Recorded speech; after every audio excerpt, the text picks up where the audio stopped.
Hello everyone. Today's objective is adding and subtracting rational expressions with the same denominator. Start off the procedure to add and subtract rational expressions that's the same denominator. Step 1.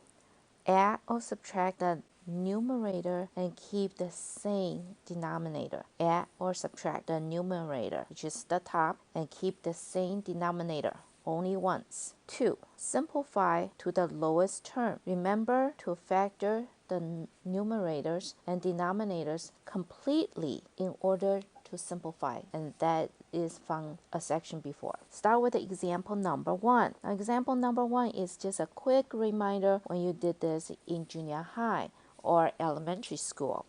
So your denominator is the same, you just have to add the top. I am going to write it out because I want you guys to understand that. Notice the sign went in between over 7 in the denominator written once. And the answer is just 4 over 7. And then the next one, example number 2. This is just following the algebraic rules on top, following the fraction rule on the bottom. Since the denominator is the same, so I'm going to just put down 14 and do 5x plus x. Now on top, I can combine it by adding. There's no canceling. So that's going to be 6x over 14. Now, do you learn this from before? If there's something they have in common, you gotta cancel. And in this case, that's gonna be 2x over 7 is gonna be your answer. Next one is subtraction. So subtraction is the same, but make sure you understand this is only one term. So you don't have to have a separate numerator denominator written out. So it's just going to be 2a squared minus 7a squared. Common denominator is the same, so therefore just going to be 15. And then you have 2a squared minus 7a squared,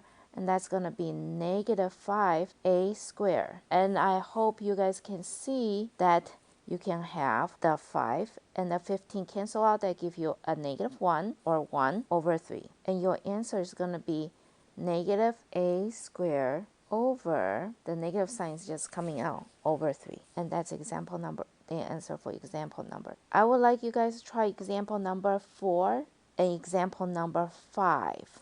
The answer for number 4 is just y minus 3 over y plus 5. On example number 5, I would like you guys to take a look.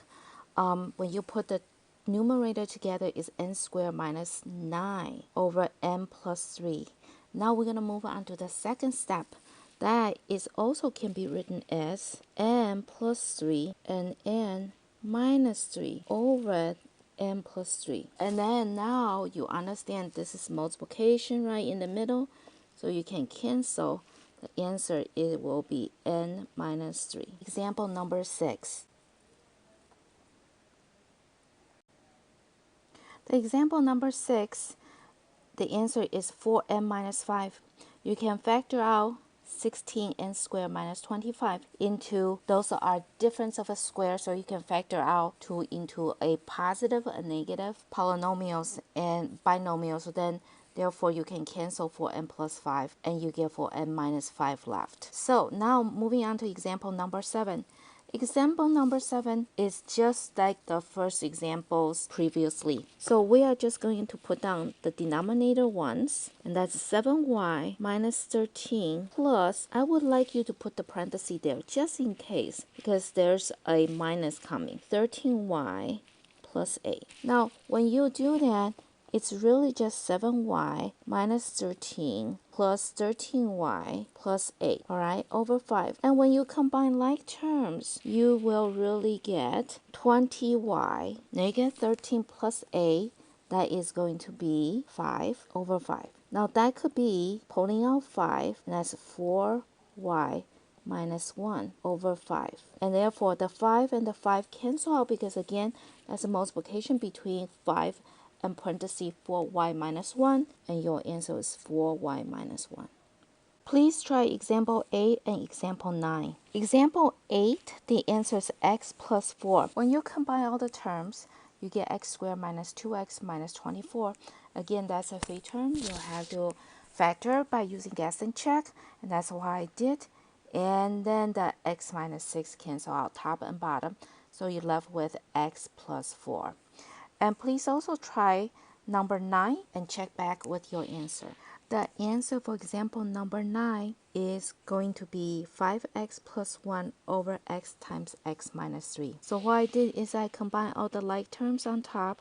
They give me 10x squared plus 32x plus 6. Then I noticed that's a 3 term, so I factored, and that give me 2 times x plus 3 times 5x plus 1. Then on the bottom, I can pull out that's 2x.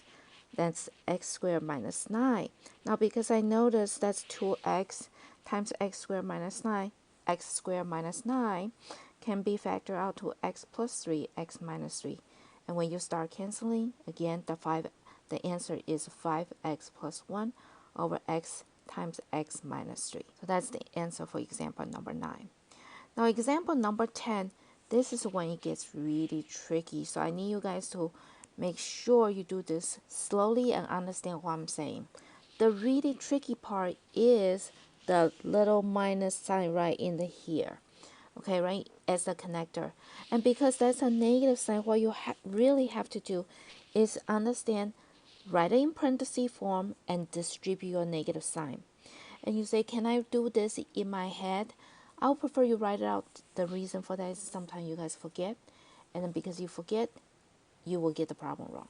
So the way I would do it is I would put down t plus 2 on the bottom.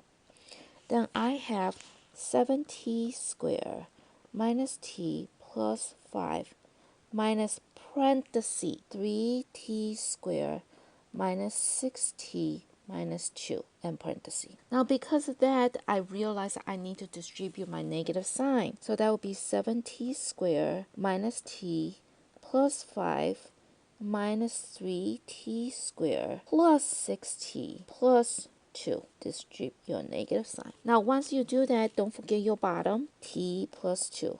Now combine like terms, you will have 4t squared and then plus 5t and plus 7 over t plus 2. Now if you're trying to factor this, you always should give it a try. I'm going to have you guys finish it off and check your answers. As the problem goes on, I start trying to check my numbers. I notice none of my numbers works, so therefore you can't factor anymore. And the answer will just be 7t squared plus 5t plus 7 over t plus 2. That's the answer for example number 10. Here is example 11. And please try number 11 by yourself. Here's the answer for example number 11. Number 11 again is a negative sign. So because it's negative sign, I have to distribute my negative. And then I combine like term. And when I combine like term, I notice there is an x to the third minus 8. And since I realize that x to the third and then 8 is 2 times 2 times 2, there is difference of cube.